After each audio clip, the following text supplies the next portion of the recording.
Millionaire catches immigrant maid, breastfeeding his baby, then he makes a shocking decision.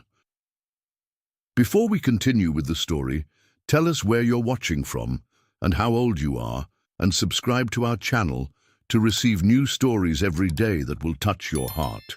I hope you enjoy the story. The New York twilight painted the horizon in hues of orange and purple, but inside the Collins Enterprises skyscraper, the world was a kingdom of glass and steel, indifferent to the sun's cycle. Here, two distinct universes coexisted, united only by the floors they walked and separated by chasms of privilege and solitude. Amara, 26, was the shadow that moved through this nocturnal world. In her charcoal grey uniform, she was as discreet as the whisper of the wind between the windows, and that was exactly how she preferred it. The scent of cleaning products that clung to her like perfume was the only reminder of her existence for the few night shift guards. Inside, however, an invisible fire burned, the hope for her family in Honduras, who lived on so little, and for her own daughter, a small star she had lost on her journey north. The pain of separation consumed her, and the silence of the empty corridors was a constant echo of her own longing. On the highest floor, a world apart, lived Alexander Collins. The silence that surrounded him was a different kind of loneliness, opulent, lined with marble, but equally suffocating. 6 months had passed since life had disinherited him of his wife and gifted him with the tiny Sophia. The pain of grief was a cold weight on his chest, a burden that kept him from approaching his own daughter. He saw her as a living reminder of his loss, a reflection of a life that had been brutally torn from him.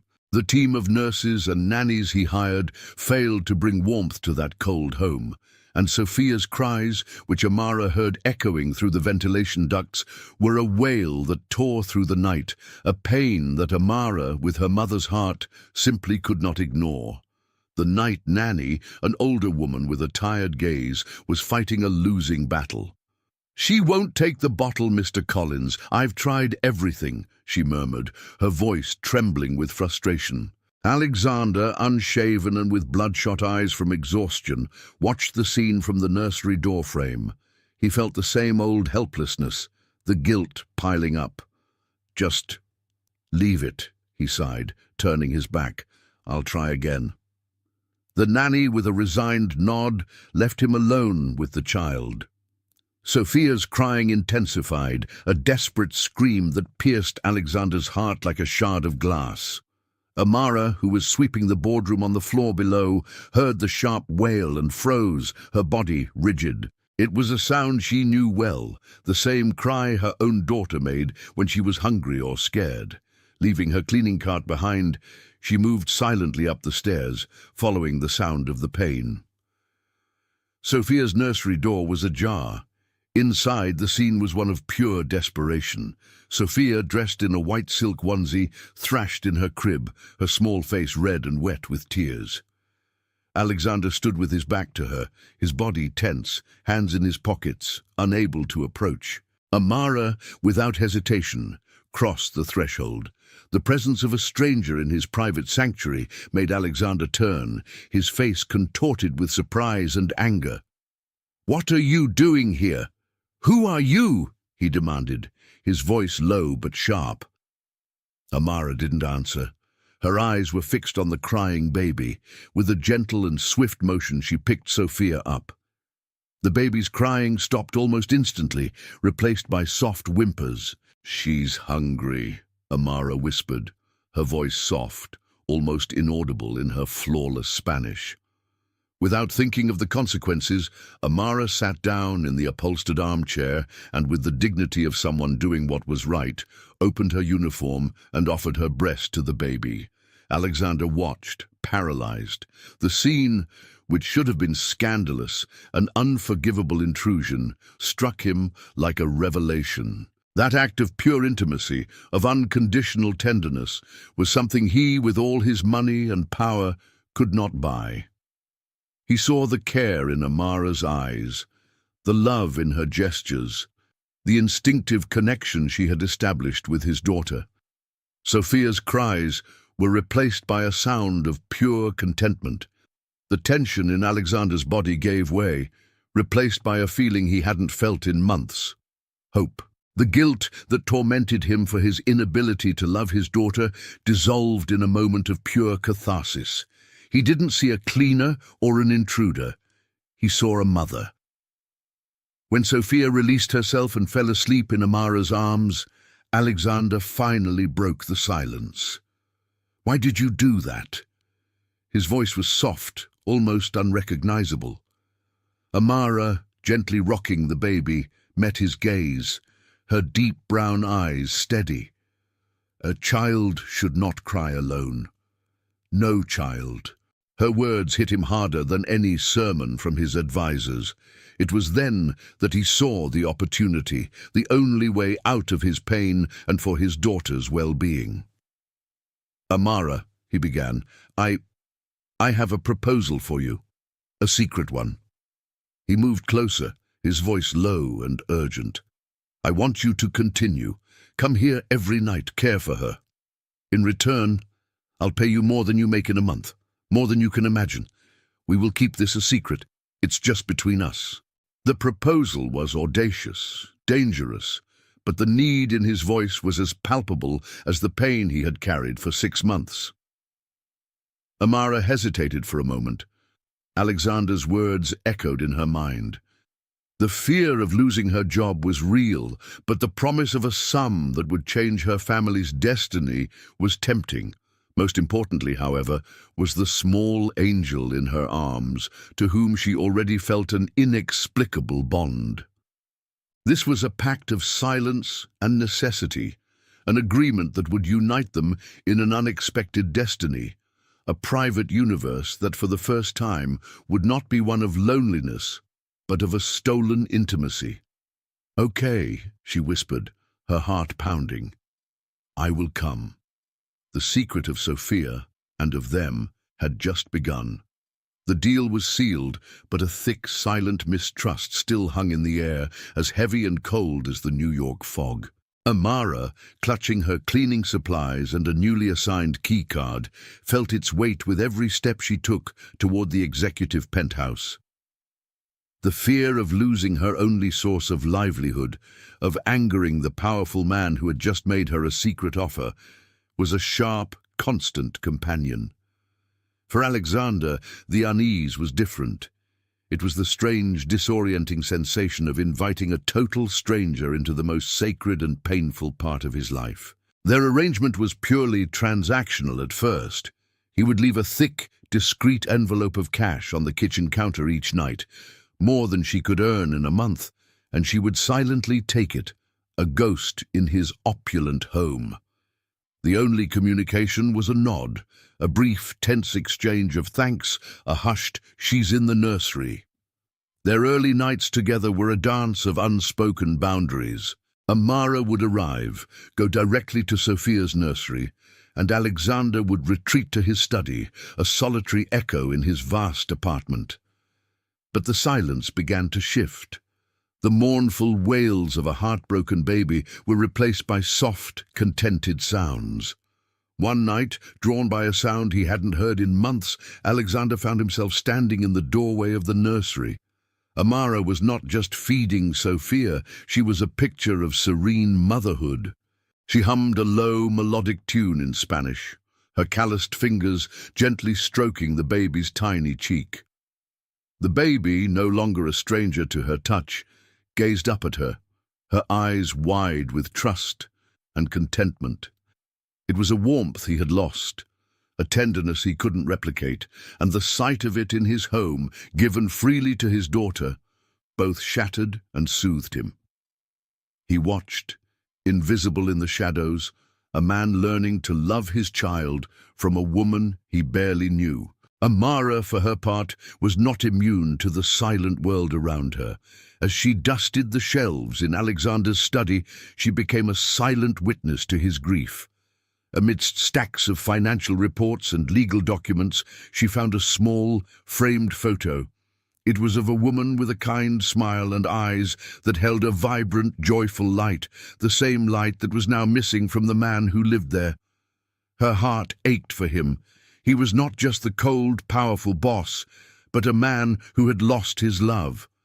She dusted the photo gently, her empathy a quiet, private flame. The next night a tentative bridge formed between them. I hope she is getting better," Alexander said, his voice hesitant as he watched her place Sophia back in her crib. "She looks happier."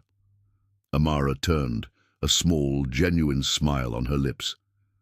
"She is happy, Mr. Collins. She is just a hungry baby. All babies want is love." Her simple words hit him with a profound truth. He had been drowning in his own grief, blind to his daughter's basic needs. From then on, their conversations started to flow, hesitant at first, then a little more. He asked her about her life, not as a boss, but as a person. "Where is Honduras?" he asked one night, genuinely curious. Amara, for the first time, spoke about her family, the warmth of the sun, the flavors of her home. "It is beautiful, but it is not safe," she confessed quietly. Her voice was tinged with a sadness he understood. Their shared loneliness, though born of different worlds, was a bond that was slowly and surely growing between them. Sophia, the fragile new life at the center of their world, was their greatest testament. The constant crying was now a distant memory. She began to coo and giggle, her tiny fingers wrapping around Amara's and eventually Alexander's. One evening, Alexander tentatively reached for his daughter, and she, instead of crying, gave him a small, toothless smile. The joy on his face was a raw, unfiltered emotion that Amara had never seen on him before. It was in that moment, watching him finally connect with his daughter, that Amara realized she had grown to love this family, a feeling that went far beyond the transactional agreement. Alexander, in turn, found himself thinking less about the company and more about the quiet happiness in the nursery, about the sound of Amara's humming and the peaceful gaze in his daughter's eyes. His heart, once a cold and guarded vault, was slowly beginning to soften, to let in the warmth that Amara had brought with her. The silence of his home was gone, replaced by the fragile, beautiful sounds of a new family taking its first steps. They were still strangers, connected by a secret, but in that secret space a new love was beginning to bloom. The working relationship deepened, quietly, like a river carving its path through stone. Alexander began to teach Amara English, not with the formality of a lesson, but with the quiet patience of a man finding purpose. In the hushed stillness of the penthouse library, filled with the scent of leather and old paper, he'd point to words in a children's book, his voice a low rumble. "This is home," he would say, his finger tracing the word. Amara, her brow furrowed in concentration, would repeat it, her accent a soft, melodious counterpoint to his own. "Home," she'd whisper, and in her voice he heard a yearning that resonated with his own emptiness. In turn, Amara, through her stories, taught him a different kind of language. Over a cup of tea, a rare luxury in their nightly routine, she spoke of the simple joys of her village, the shared laughter over a humble meal, the warmth of community, the unwavering support of family. "My mother always said, 'A full heart is the only wealth you need,'" she shared one night, her eyes sparkling with memory. Alexander, surrounded by his millions, felt a profound, aching poverty. He was learning that his world of opulence was sterile and hollow, and her world, though materially poor, was rich with a life he had never known. They shared stories, and with them they shared fears. One evening, Sophia was sleeping soundly between them on a plush rug. Alexander, his gaze lost in the shimmering city lights, spoke of his deepest fear, not of losing his company, but of failing Sophia, of being so consumed by grief that he would never be able to truly connect with his own daughter.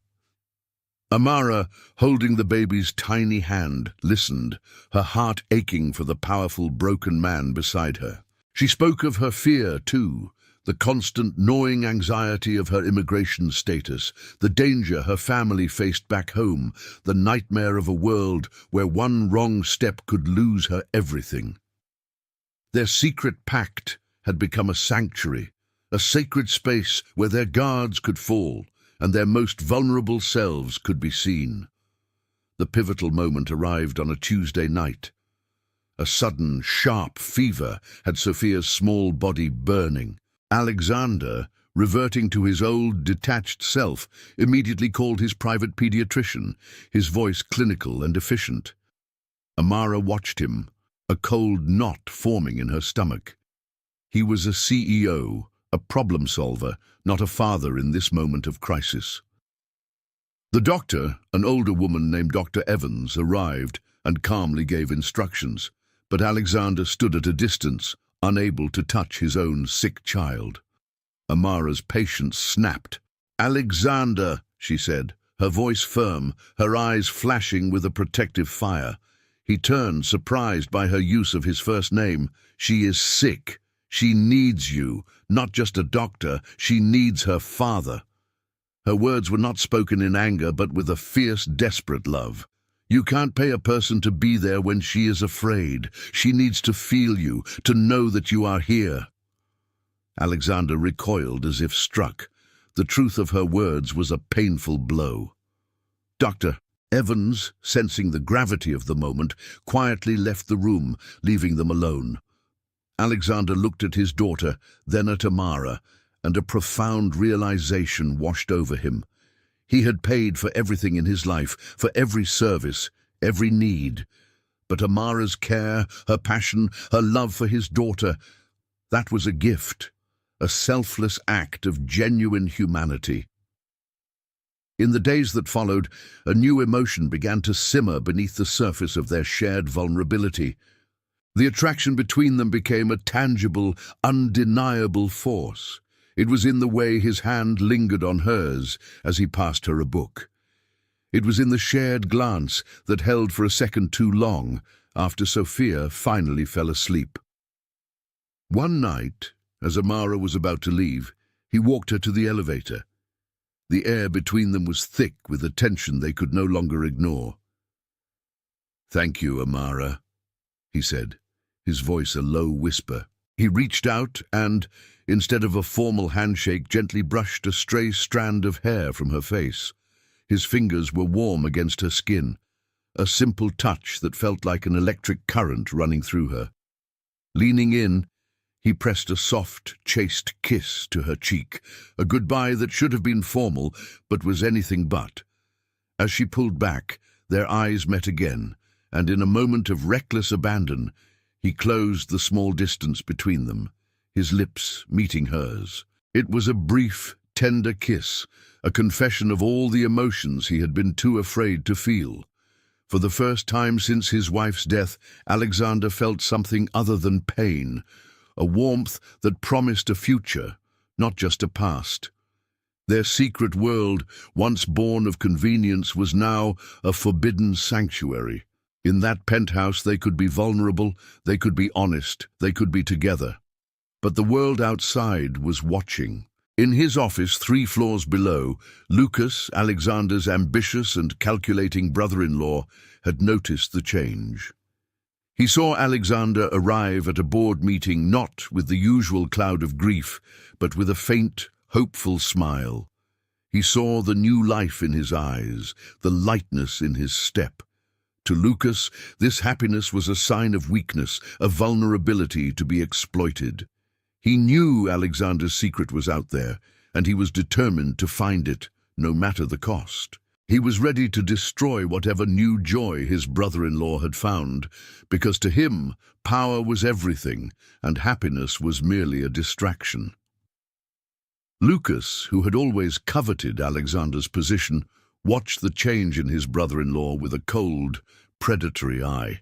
He sat across from him in the executive boardroom, listening to Alexander's presentation on the company's Q3 earnings. But Lucas wasn't focused on the numbers.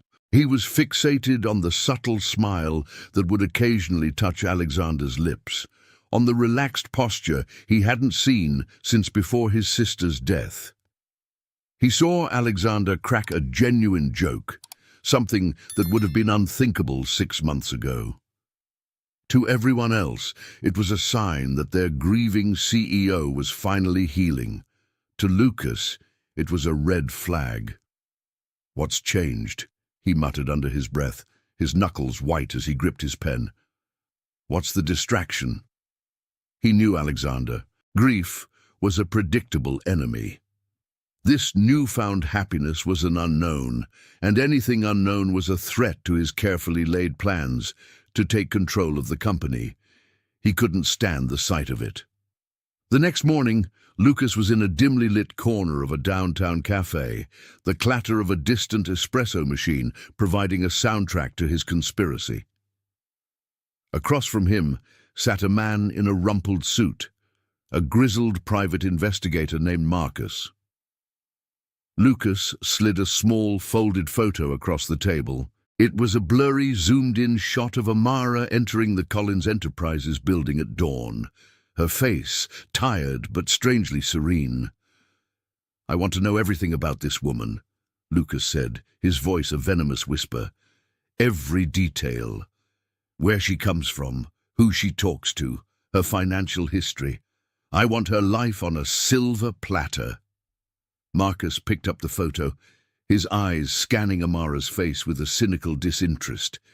He'd seen 100 faces like hers. "She's just a cleaner," he said flatly. "Don't bother with the obvious. I need to know why she's suddenly on my brother-in-law's payroll, and why he looks like he's finally sleeping at night. Find her weakness, Marcus.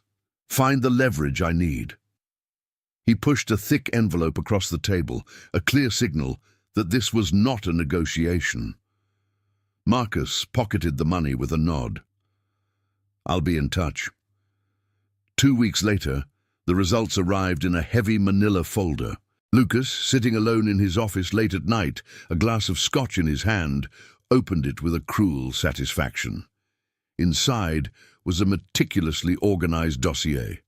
Subject: Amara Hernandez. Date of birth: April 10th, 1999. Place of birth: Tegucigalpa, Honduras. There were grainy photos of her cramped apartment in Queens, photocopies of her temporary work visa, and bank statements showing small, desperate wire transfers to an address in a rural Honduran village. The detective's report detailed her family's poverty, her mother's illness, and her relentless struggle to make ends meet. Lucas's lips curled into a slow, chilling smile. This wasn't just information. This was ammunition. He saw Amara not as a person, but as a weapon he could wield to destroy Alexander. Her desperation, her immigrant status, her poverty, they were all threads he could pull to unravel his brother-in-law's reputation. He spent the next few hours meticulously planning his attack, his mind working with the cold precision of a surgeon. The media wouldn't care about Alexander's grief or a mother's compassion. They would care about the scandal. He started to outline the story in his head, a twisted narrative where he was the hero and Alexander was the villain. "We don't call her a loving mother," he whispered to himself, a wicked glint in his eye. "We call her an opportunist, a gold digger who preyed on a grieving millionaire. And Alexander," he laughed, a short, bitter sound that echoed in the silent office. "He's a predator, a man who used his wealth and power to exploit a helpless immigrant for his own selfish desires." He knew the story would be a lie, a grotesque perversion of the truth, but it was a believable lie. He could frame it perfectly, with just enough half-truths to make it stick. The love that was born in their quiet, secret solitude, a fragile new beginning, was about to be dragged into the public eye and torn apart. Lucas picked up his phone, the dossier open on his desk, his fingers hovering over the number of a sensationalist tabloid editor he knew. The storm was on the horizon, and he, with the dossier in hand, was ready to unleash it. The bomb didn't drop. It exploded in their hands one humid Tuesday morning. The first sign was the frantic buzz of Alexander's phone on the kitchen counter, a relentless, jarring noise in their quiet sanctuary. He was holding Sophia, whispering a soft story in her ear, while Amara prepared coffee. He ignored the first call, the second and the third, but then his chief of staff's face appeared on the screen, grim and panicked. "Alexander, you need to turn on the news," the voice on the other end said, filled with a frantic urgency. He opened his tablet, and the headline, splashed across a dozen different news sites, hit him like a physical blow. "Grieving CEO finds solace in Latin cleaner, allegations of exploitation and gold digging." The accompanying article was a vicious, twisted caricature of their life. It painted Amara as a conniving opportunist, a fortune hunter preying on a vulnerable widower. It mentioned her immigrant status, her desperate financial situation, and her suspicious presence in his life. For Amara, the world dissolved into a maelstrom of fear. She stared at the screen, her heart a drumbeat in her ears. The words were a brand, a permanent stain on her character. They're saying I'm a predator," she whispered, her voice a fragile thing. Alexander's face, a mask of cold fury, turned to her. "It's a lie," he seethed, his hands clenching into fists so tight his knuckles were white. "All of it. It's a calculated, disgusting lie." He knew exactly who was behind it. He looked at Amara, at the terror in her eyes, and the need to protect her became an animalistic, all-consuming urge. The firestorm intensified. The board of directors demanded an emergency meeting. The boardroom, a place of corporate strategy, had become a chamber of judgment. Lucas, sitting across the table, wore a subtle, satisfied smirk that belied his feigned concern. "We have to address this, Alexander," a stern-faced director began. "The media is calling for your resignation. Our stock is down 7 points. Lucas, leaning forward, his voice dripping with faux sympathy, added, "This is a serious problem. The optics are terrible. A CEO and his cleaner, it's a PR nightmare. They're painting you as a predator." Alexander's blood ran cold. He knew the source of the leak and the venom of the words. "Amara is a good person," he said, his voice low and dangerous. "She saved my daughter." The board didn't care. "Reputation over emotion, Alexander," one member said coldly. "This is a fire we need to put out, not a romance we need to defend. You need to distance yourself from her publicly." Lucas seized the moment, a glint of predatory glee in his eyes. "I can handle the press," he offered, his voice smooth and persuasive. "I can take the reins temporarily, stabilize the company. All you have to do is distance yourself, and maybe get a proper wife, someone respectable, to quell the rumors. I know just the woman." He slid a file with a photo of a socialite across the table. The proposal was an insidious, calculated attack. Alexander was faced with an impossible choice: a public betrayal of the woman who had brought light back into his life, or the complete ruin of his legacy. The confrontation with Amara that night was even more painful than the board meeting.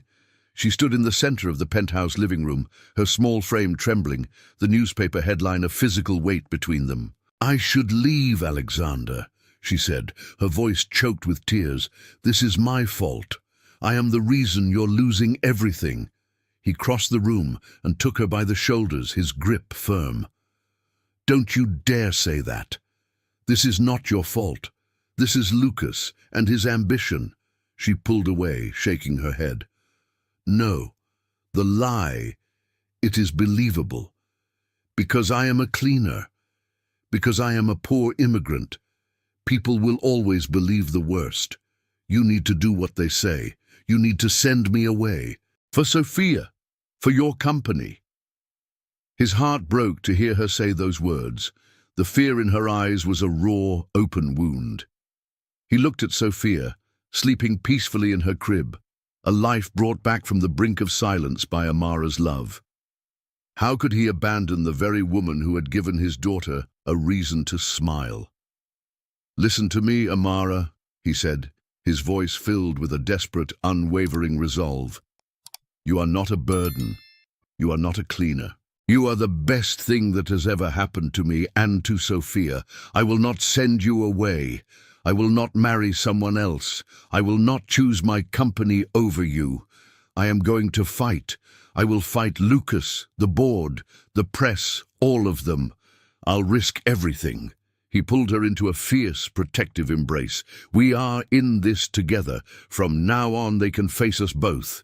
But the silence of the penthouse was gone, replaced by the quiet resolve of two people standing defiant against a storm they were ready to face side by side.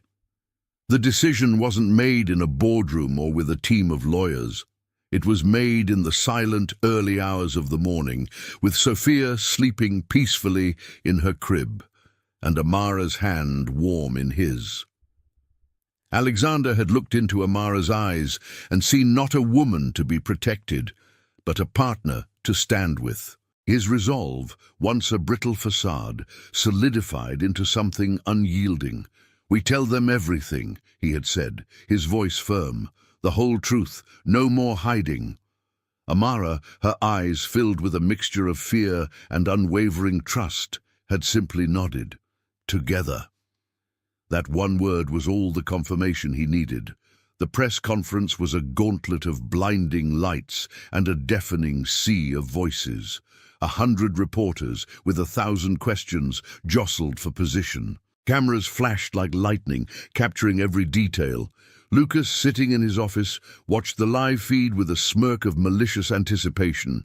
He assumed Alexander would issue a vague corporate statement, a pathetic attempt to save face. He was wrong.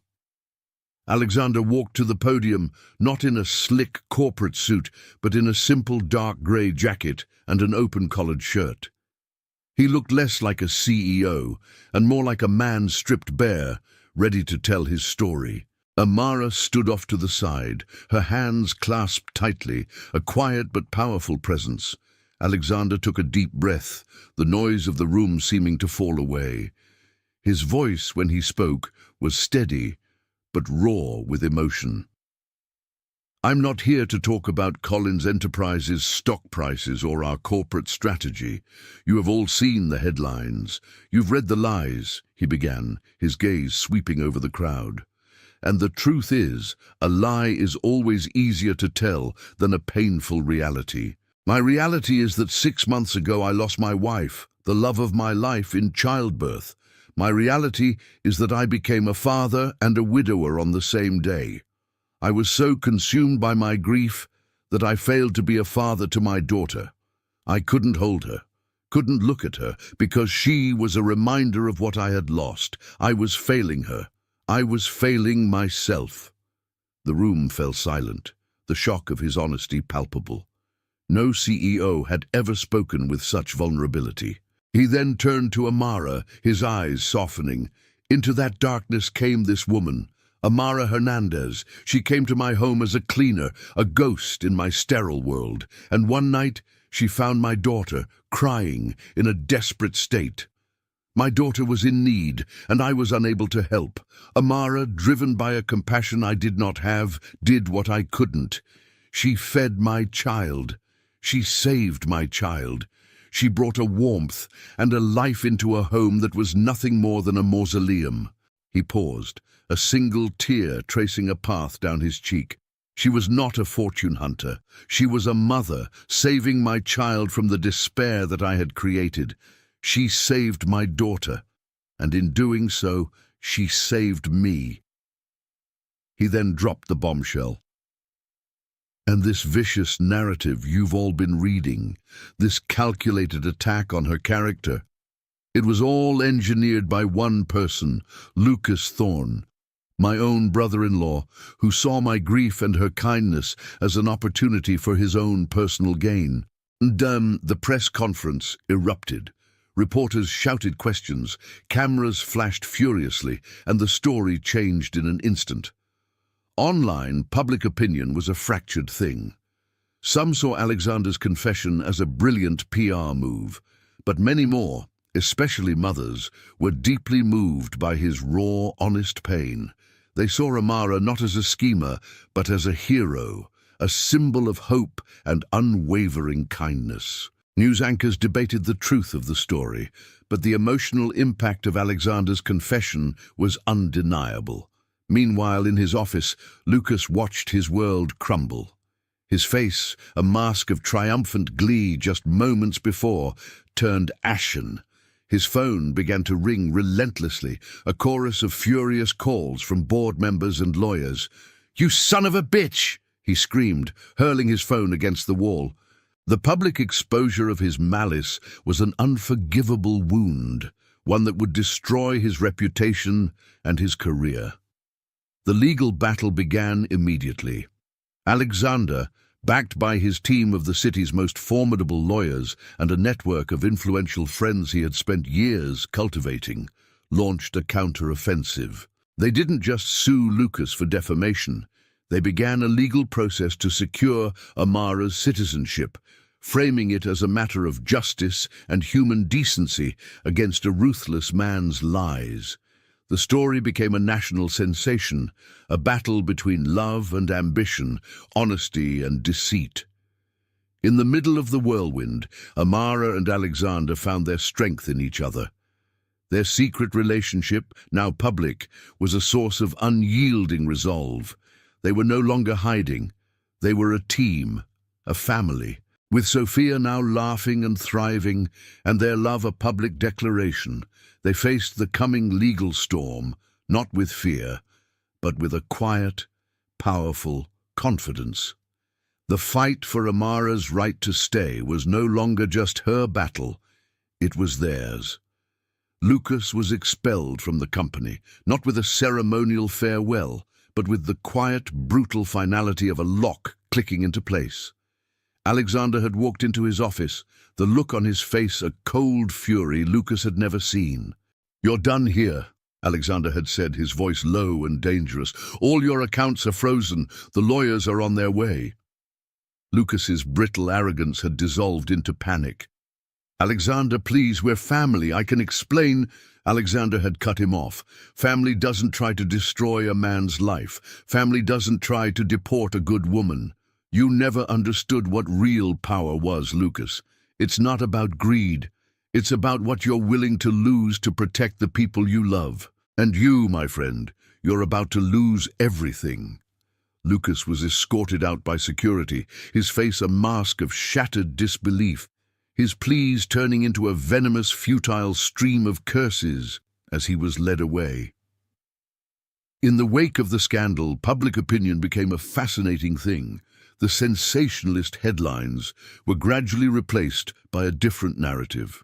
The story was no longer a tawdry affair between a CEO and his cleaner, but a tale of a broken man finding redemption and a courageous woman bringing light to his life.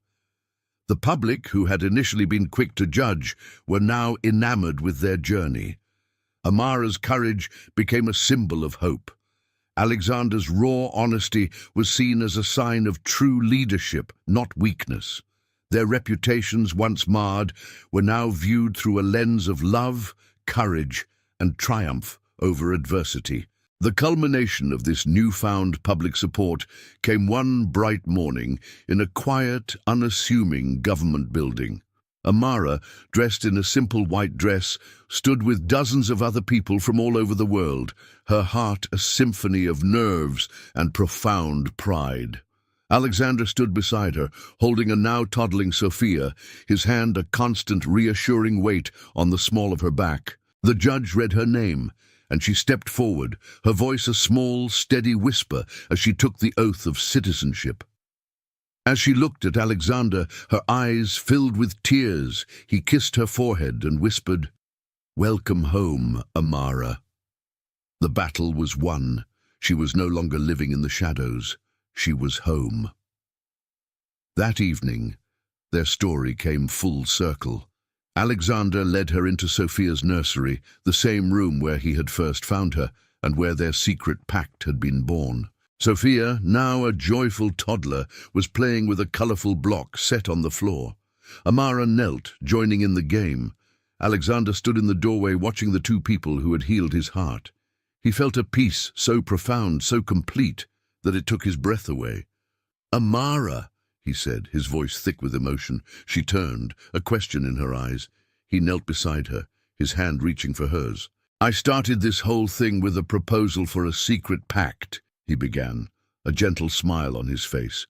"But our love isn't a secret anymore. We are a family, and I want to make it official. Will you marry me, Amara? Marry me and make this a real home for Sophia, for us?" Amara's eyes, already brimming with tears, overflowed. "Yes," she whispered, her voice choked with emotion. "Yes, 1,000 times, yes."